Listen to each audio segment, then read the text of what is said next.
Doctor గారు అంటే ఈ ఈడీకే యాక్చువల్‌గా మనకు యంగస్తమన విషయానికి వచ్చినప్పుడు సో, మనం షాక్ వేవ్ థెరపీ అని చెప్పేసి ఈ మధ్య బాగా వింటున్నాం గదా! ఇది ఏ రకంగా పనిచేస్తుంది? ఇది ఎవరికి సూట్ అవుతుంది? ఎవరు చేయించుకోవాలి?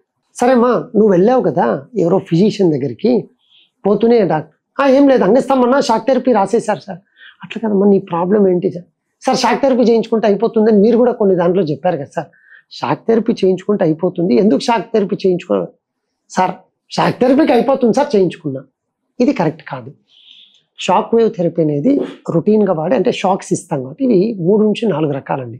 ఇందులో పీజియో వేవ్ షాక్స్ ఉంటాయి, సో ఎలక్ట్రోమాగ్నెటిక్ షాక్స్ ఉంటాయి, హైడ్రాలిక్ షాక్స్ ఉంటాయి, న్యూమాటిక్ షాక్స్ ఉంటాయి. ఒక్కొక్క మిషన్ ఒక విధంగా పనిచేస్తుంది. ఆ కామన్ వర్డ్ షాక్ థెరపీ అనేది. అసలు నీ ప్రాబ్లం పెర్ఫార్మెన్స్ యాంగ్జైటీనో, లేదా హార్మోన్కు సంబంధించిన ఇష్యూనో, లేదా నీకుండే స్ట్రెస్ కారణం ఉండొచ్చు. పొద్దునంతా పనిచేసి వస్తావు, మీ బాసో ఇంకో చోట ఇంటికాడ ఇంకొక ఏదో ఎకనామికల్ స్ట్రెస్ ఉండి నీకు షాక్ థెరపీ ఎట్లా పనిచేస్తుంది?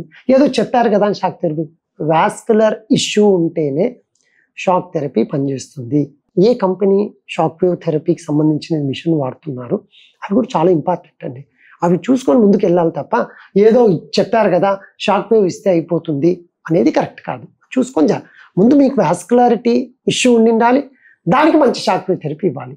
దెన్ మీకున్న ప్రాబ్లం క్లియర్ అవుతుంది. 62 లక్షల మంది ప్రజల్లో మెడ్ ప్లస్ బ్రాండ్ మెడిసిన్స్ కి మారడం వలన 915 కోట్ల రూపాయలు సేవ్ చేసుకున్నారు. అదే మెడిసిన్స్ అదే క్వాలిటీతో 50 to 80% డిస్కౌంట్లు.